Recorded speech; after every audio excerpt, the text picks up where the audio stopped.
कुछ देर की खामोशी है, फिर शोर आएगा। आज कुत्तों का वक्त है, कल हमारा दौर आएगा। जी दोस्तों, ये वही शेर है जिसके चलते मुफ्ती सलमान अज़हरी साहब को गिरफ़्तार कर लिया गया है। आपको बताते चले कि गुजरात में मुफ्ती सलमान अज़हरी साहब ने कुछ समय पहले एक प्रोग्राम किया था जिसमें एक ये शेर मुफ्ती सलमान अज़हरी साहब ने बोला था। तो जिसने गुजरात में प्रोग्राम ऑर्गेनाइज़ किया था, वहाँ के ओनर, उस प्रोग्राम के 2 लोगों के ख़िलाफ़ मुकदमा दर्ज कर लिया गया। और जब ये सारी बातें उठी तो मुफ्ती सलमान अज़हरी साहब ने अपने ट्विटर अकाउंट पर एक पोस्ट डाला कि बीजेपी के राष्ट्र प्रवक्ता सुधांशु त्रिवेदी ने हमारे बयान पर ट्वीट किया है और कहा है कि हम हिंदुओं के ख़िलाफ़ नफ़रत फैलाने का काम करते हैं। बयान में एक कविता का जिक्र है जिसे आपको ध्यान से सुनना चाहिए। कुछ देर की खामोशी है, फिर शोर आएगा। आज कुत्तों का वक्त है, कल हमारा दौर आएगा।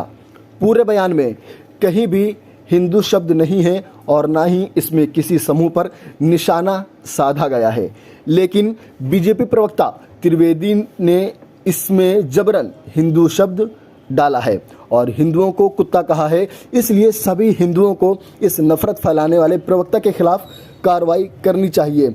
मुफ्ती सलमान अज़हरी साहब ने किसी भी समूह या किसी भी धर्म के ऊपर ये शेर नहीं कहा है, ना ही अपने शेर में किसी का नाम लिया है।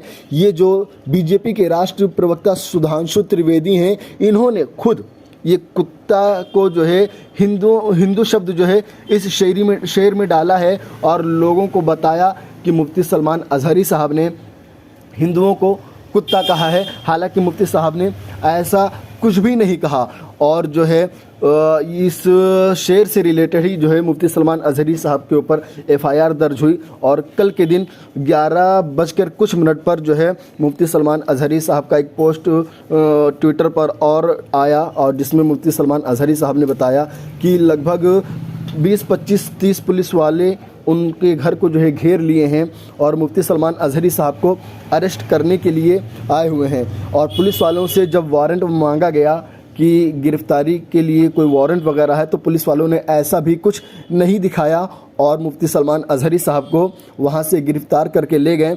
और अभी भी ऐसा कुछ सामने नहीं आया है कि मुफ्ती सलमान अज़हरी साहब को बेल दिया जाएगा, क्या किया जाएगा, ये सारी चीज़ें कुछ सामने नहीं आई हैं। लेकिन हम बात करेंगे कि सिर्फ एक शेर की कि जो मुफ्ती साहब ने ये शेर कहा है, अगर ये भड़काऊ बयान है तो बहुत सारे बयान ऐसे हैं जिसमें बहुत से लोग बहुत से मज़हब की, ख़ास तौर से मुसलमानों के मज़हब की बुराई करते नज़र आते हैं।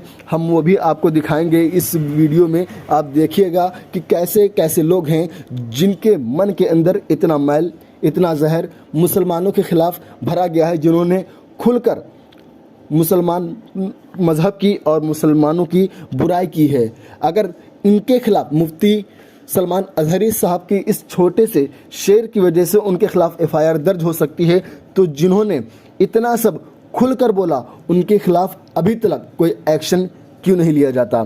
आइए हम आपको वो वीडियो भी दिखाते हैं जिसमें कुछ लोगों ने मुसलमान मज़हब और मुसलमानों के ऊपर खुले आम निशाना साधा है और उनको बुरा भला कहा है। मदरसे को लेकर काफी इस समय मदरसे तो होने नहीं चाहिए, मदरसे तो होने नहीं चाहिए। जितने भी मदरसे हैं उन्हें बारूद से उड़ा देना चाहिए। देश के गद्दारों को, देश के गद्दारों को, देश के गद्दारों को, देश के गद्दारों को गोली मारो सालों को। ये बात इतने अंतर है, या तो खुद मरने को तैयार रहो या मारने को तैयार रहो, दूसरा कोई विकल्प नहीं है। और इतना ही नहीं, विधायक मनकेश्वर सिंह ने बयान दिया कि अगर हिंदू जाग गए तो तुम्हारी दाढ़ी नोच कर चुटिया बना देंगे। ये सिद्धार्थ नगर के विधायक हैं और इन्होंने चुनाव के दौरान ये बात कही थी। और भी है कि उत्तर प्रदेश के डोमरियागंज से बीजेपी के विधायक ने बयान दिया कि जो हिंदू मुझे वोट नहीं देते उनकी रगों में मियाँ का खून है।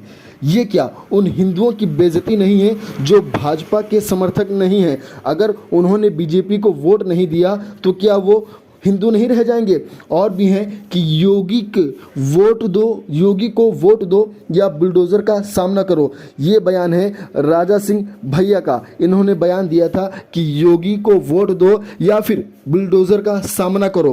क्या ये भड़काऊ बयान नहीं है? और एक बयान और है